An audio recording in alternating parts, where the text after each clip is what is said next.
What's going on, guys? Dan Watson, Learning Cameras, and I am in a beautiful area right now because it's Florida and it's still summer here, even though it is the end of the year. And with that, some awesome cameras, and we really want to wrap things up. We have had quite a few cameras that came out both on the video side and still side this year. So I want to go over my best cameras, the ones that were my favorite to use. But I do want to also mention to you some really good cameras that came out that might not be the best, but were awesome in their industry. So if you're looking for a camera for under $1,000, I actually have a kit that you can check out below on my best cameras for under $1,000. So, you know, just because it's a great camera or one of the best cameras of the year doesn't mean it's a camera for you. So keep that in mind. But if you disagree, feel free to shout me out in the comments below. Take that time. Let me know if these are your favorites. Let me know if you have another favorite camera. But let's take a look at some of the best cameras for 2017. Now, on the video side of things, the second best camera for me was the Canon C200. It offered amazing image quality, video quality on that. It had all the features we've been looking for. It shoots RAW in 4K.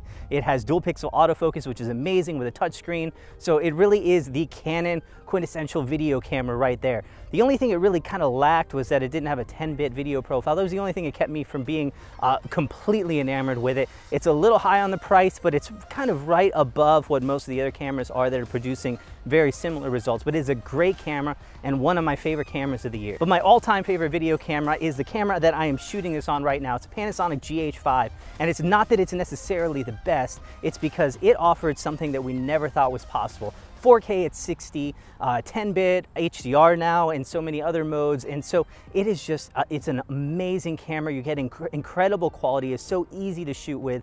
It really is one of the best video cameras you can get on the market right now. And they're doing that for $2,000, which is insane. You can adapt micro four thirds to basically any lens system right there.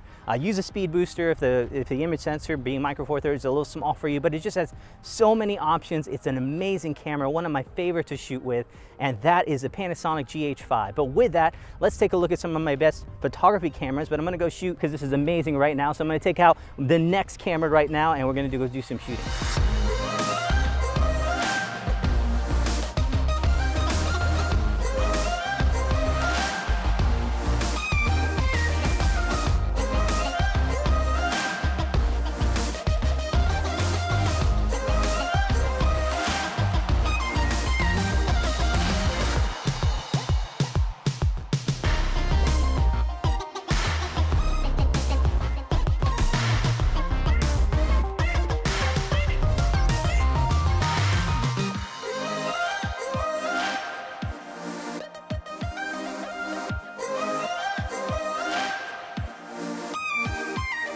So this is it right here. My second favorite camera of the year is this Nikon D850.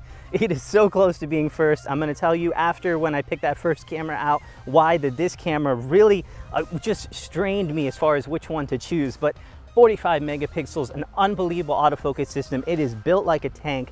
It really is an amazing camera. And you're talking about Nikon's lens lineup, which is insane. If you're shooting sports, if you're shooting wildlife, anything like that, you have a frame rate that is so fast on this camera that it can really capture anything. This is the all-around best still cameras on the market right now in terms of quality and features and lenses, and just there's so many things that work into this camera being amazing. It is not quite my favorite camera of the year, and I'm going to tell you why in a second, but it is so good you will have no problems picking this up. It is one of the best cameras to come out in the last couple of years, and it really puts to shame any other DSLR in the market right here. This is my favorite DSLR for sure right now, and that kind of leads me into that next one, but this is absolutely amazing. I gotta do some more shooting. Stand by.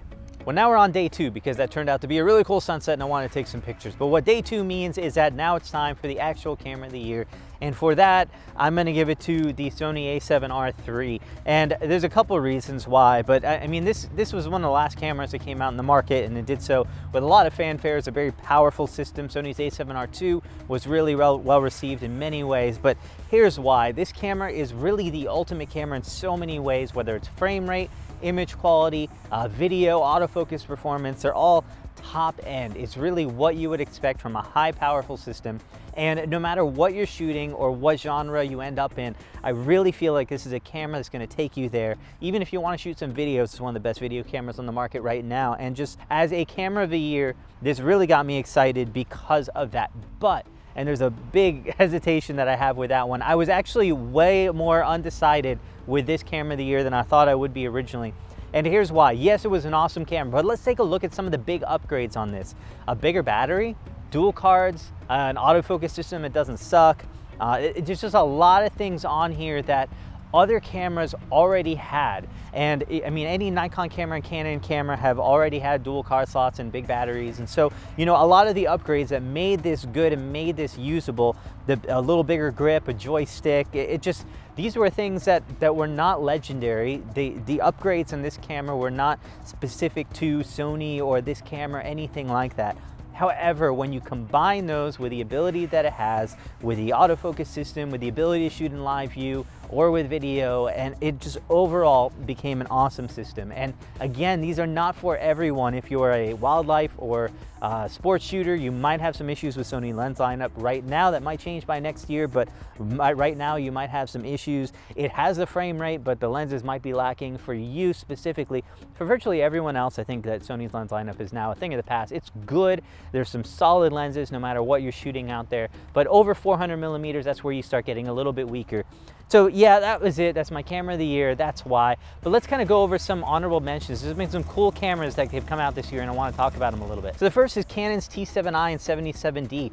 I've dissed Canon before. It probably won't be the last time with what they've been delivering with cameras like the 6D Mark II. However, its entry-level DSLRs are solid. They have great image quality. They have a dual pixel autofocus system now. They have a really good regular autofocus system for the DSLR mode. They're ergonomically good. The lens lineup is solid. You have so many options for lenses from Sigma and Tamron. Overall, it's just an amazing system. It shoots good 1080p video with good autofocus. And I mean, overall, I use the word good a lot. It's a good camera. It's not an amazing camera, but that's exactly what a beginner camera should be. And so if you're looking for a camera that's under $1,000, especially if you want to stay under $1,000 by the time you pick up some lenses, the Canon T7i and 77D are some great options. If you don't plan on using it like a DSLR where you're putting your eye to the viewfinder, you might drop down to the SL2, which gives you the same dual pixel autofocus system. It's a little bit smaller. However, the autofocus system when you're looking through the viewfinder is going to be a bit worse, and there's some other little things on that one. But you know, overall, those have been great beginner cameras, and they're high on the market. And the other one I want to talk about is Fuji, who has made a comeback with their X-T2 last year, and then their X-T20 more recently. And I reviewed that camera. I really love that camera.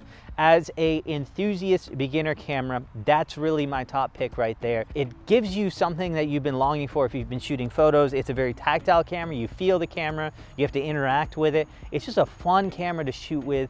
If you plan on shooting a little bit more video, I would still probably lend you towards the A6500, which will beat the X-T20 on the video side of things. But for still shooters out there, it's just a fun camera to shoot with. I enjoyed it heavily, and it's just a great option. So again, thanks for watching, guys. Please subscribe, like. There's a whole lot more. Check out the reviews for all of these cameras coming up. Camera of the year, but again, that Nikon D850 was so close. And honestly, if you're not a hybrid shooter and you're looking for a very specific camera, and the Nikon D850 meets your needs, which is pretty much anyone who doesn't need to use live view and the autofocus system in live view or for video or anything like that, those are the people that will really appreciate the power. You want a big camera, a robust camera, a good lens lineup.